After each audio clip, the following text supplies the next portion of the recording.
2nd, 1941. Operation Barbarossa. And in all its history, the world had never known such an onslaught. In the first year of the Nazi invasion of the Soviet Union, the Germans seemed invincible. Thousands of miles and millions of people fell beneath their terrifying advance.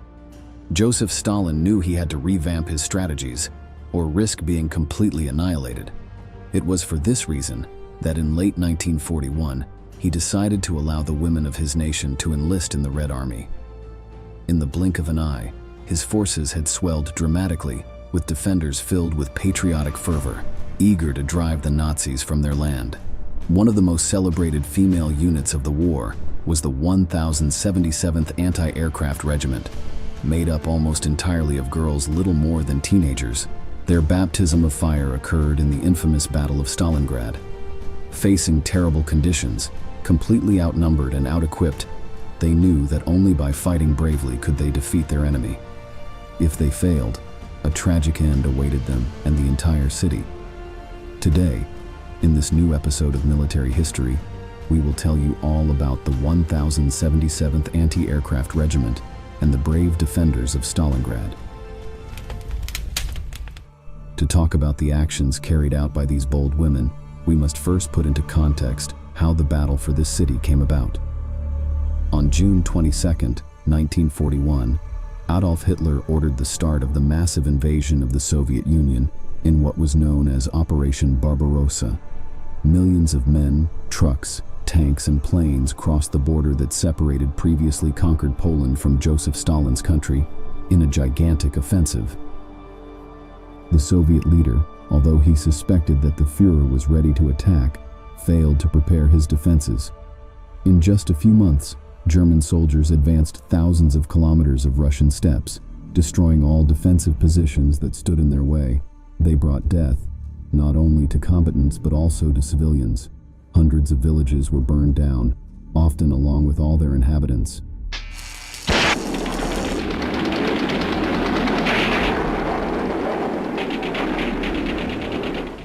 From the very start, the Red Soldiers fought back courageously, but with their foes lay the heavy advantage of surprise.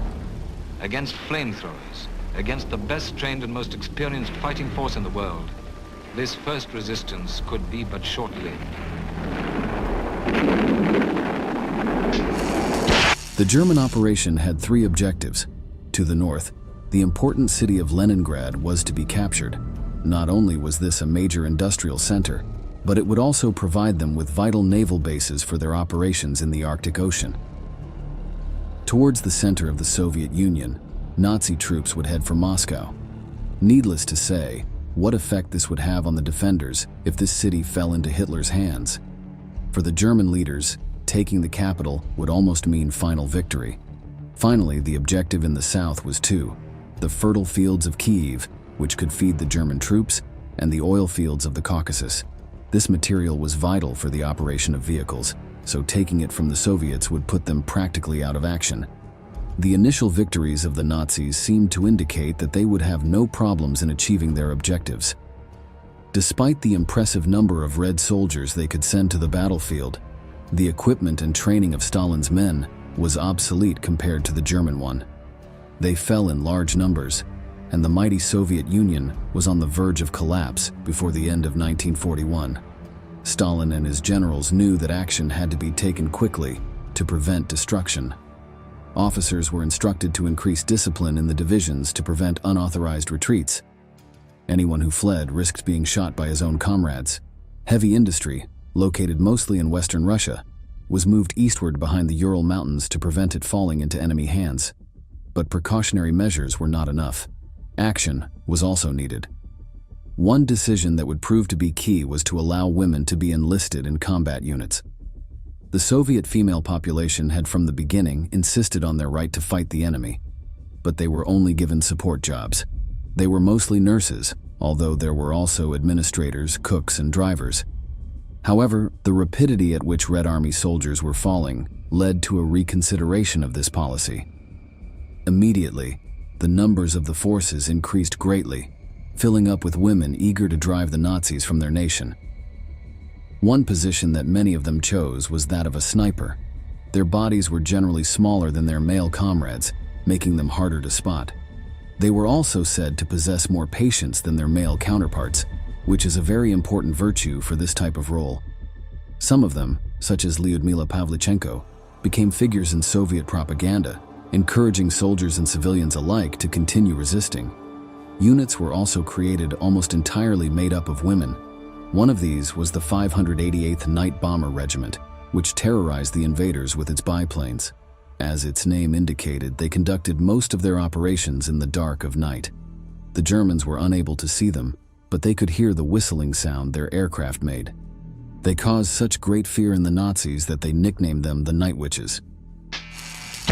The women would fly at high altitudes, then switch off their engines and glide to a bombing altitude, where in almost silence with no engine sounds, they would drop their payload and cause chaos.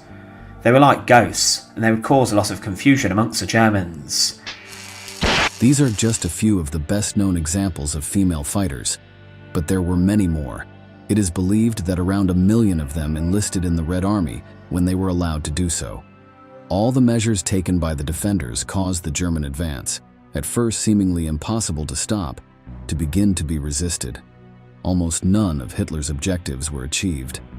Leningrad was subjected to a terrible and long siege, but the city never fell, due in part to the unbreakable will of its population. In the center of the country, the Soviets dealt the Germans their first land defeat just dozens of kilometers from Moscow, and the capital was never conquered. However, in the south, the Nazis achieved certain victories. The fields of Kiev and the rest of Ukraine fell into their clutches, along with all the products to feed his troops and his people. In 1942, Hitler, faced with difficulties on the other fronts, focused his maneuvers on this sector.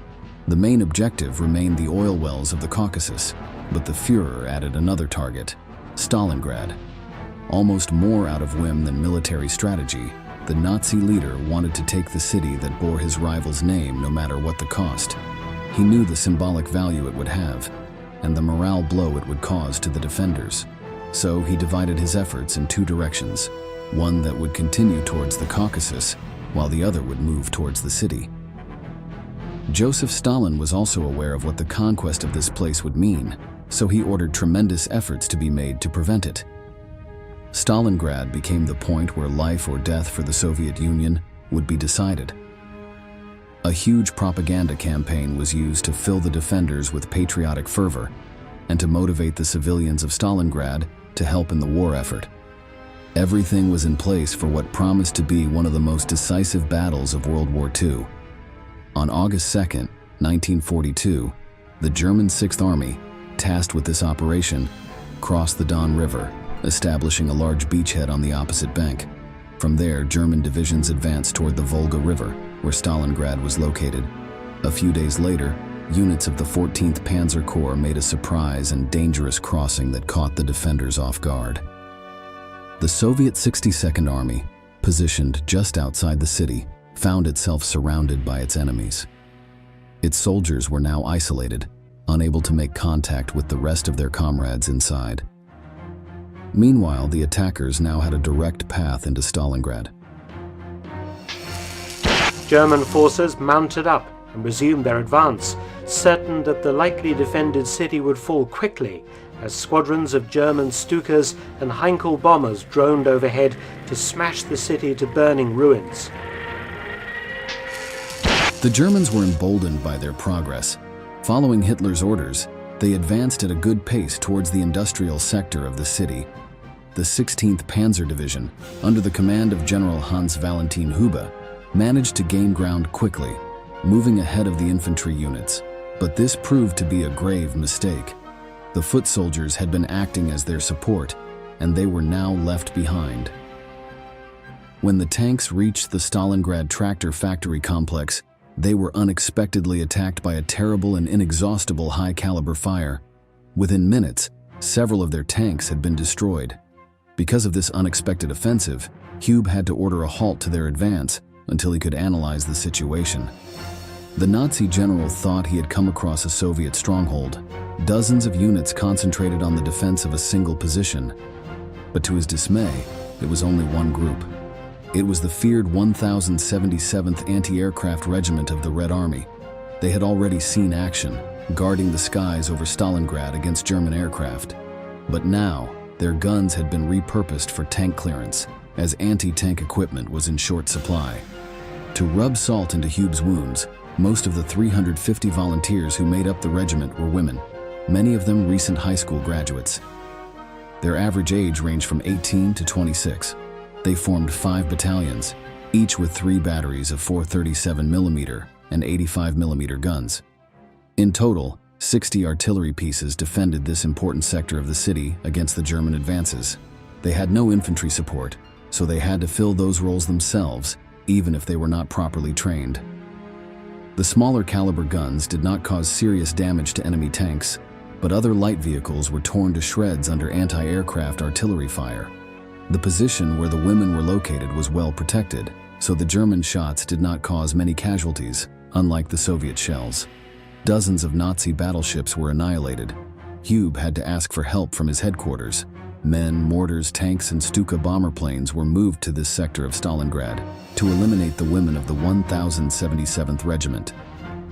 Faced with this massive attack, and without having reinforcements of their own, the Soviet batteries began to fall one by one. However, for each piece destroyed, the enemy casualties were double. The anti-aircraft crew knew that they had no chance of emerging victorious, but they still held off the Nazi attacks, managing to gain time for the rest of the defenders. The battle lasted approximately 2 days. When the Soviet forces were about to fade away, they were surprisingly reinforced by irregular units. Factory workers armed with outdated rifles dating from World War I rushed to where the women were resisting to lend their support. In addition, 2 T-34 tanks, a modern and advanced model, were driven directly from their assembly station to the front to join the fight. One unit alone, the 4th Battery, destroyed 18 enemy tanks, 2 motorized battalions, and even 2 aircraft. These are the German records, but the Soviet numbers are even more astonishing. According to them, the 1077th Regiment and its reinforcements destroyed 83 enemy tanks and 15 vehicles, dispersed 3 motorized infantry battalions, and shot down approximately 20 aircraft. All this in just 2 days, with weapons not designed for this purpose. The figures may have been exaggerated for propaganda purposes, but there is no denying the bravery with which these women and men defended their city. However, the German army was too powerful, better equipped, and had access to reinforcements and supplies. The battle ended with 37 Soviet artillery pieces destroyed, and many of their crews killed or captured. Only a few managed to escape and rejoin the rest of the defenders. The Germans were surprised to discover who was manning the flak guns after eventually wiping them out, and saw that all along they'd been fighting many girls who were barely out of high school. After the 2-day battle, the 16th Panzer Division, in what amounted to a rare compliment during the brutal Battle of Stalingrad, referred to the 1077th's tenacious fighting women. Red Army fighters who were made prisoners of war had a difficult future ahead of them. The Nazis saw them as subhumans, so they were never treated well. They were taken to concentration camps and forced to do hourly labor, without access to food, water, or hygiene. Others were simply executed without any kind of trial and buried in mass graves or incinerated. Women captured in battle were no exception to this sadistic rule. As stated, the Soviet Union was one of the few countries that used its female population as fighters. For this reason, when the Germans began to take female prisoners in their hands, many did not know how to react. But most felt rejection of what they saw as a challenge to social roles. Women, according to them, should dedicate themselves to domestic tasks and stay away from the war context. The only role allowed in this field was that of support. However, it should be mentioned that this view was not far removed from that of Western countries such as England or the United States. Because of this outdated stance, many generals decided that the only way to deal with these combatants was execution. Thousands were shot by the Nazis after their surrender. Something that is striking is that, unlike other massacres, these were not ordered by the SS or the Gestapo, which were the cruelest organizations within Nazism. Instead, the directives came from the regular army, which even boasted of its professionalism, distancing itself from the Reich thugs, as they called the other groups. It is evident that this decency did not apply to Soviet women. The Germans had a derogatory name for female Red Army soldiers. They called them Flintenweiber, which loosely translates as rifle broad. Instead of being viewed as women in uniform in the German military mind, they were indicative of the degeneration of communism, and they were the face of evil. Unfortunately, it was also common for these girls to be subjected to sexual abuse, even though the Nazis viewed the female population of these regions as inferior. This did not prevent thousands from being raped, as soldiers who carried out these acts were punished by their superiors if discovered. Most were killed after the abuse, so that there would be no witnesses. Because of this cruel and sadistic treatment, Soviet women often preferred death to surrender, which led them to fight until the bitter end. Even surrounded, knowing that they were about to fall, they continued to fire their weapons, stopping only when their ammunition ran out. This was the fate of many of the women who formed the 1077th Regiment after days of fighting, to die on the battlefield. But despite the number of casualties and the torture suffered at the hands of their captors, their efforts were not in vain. They bought time for the Soviet High Command to be able to move units to the front, establishing a perimeter in the northern area of Stalingrad. They also managed to gather reserves for an eventual attack on the flank of the 14th Panzer Corps, and they managed to bring the Russian 62nd Army into contact with its comrades. Thanks to these maneuvers, Hitler's dream of a lightning victory over the city was shattered, and the Führer had to resign himself to a slow and costly war of attrition. It is very likely that if the regiment had collapsed without putting up a fight to the end, the course of the Russian campaign would have turned out very differently. The number of men killed and vehicles destroyed in the 2 days of the attack meant that Hub's 16th Panzer Division had to withdraw from the front to regain strength. The general of the 14th Panzer Corps, Von Wiedersheim, was relieved of his command by direct order of Hitler himself due to his failure to capture the industrial area of Stalingrad. The battle for the city would continue until February 1943. The Soviet victory there would mark for many the turning point of World War II, where Nazi power collapsed and never recovered.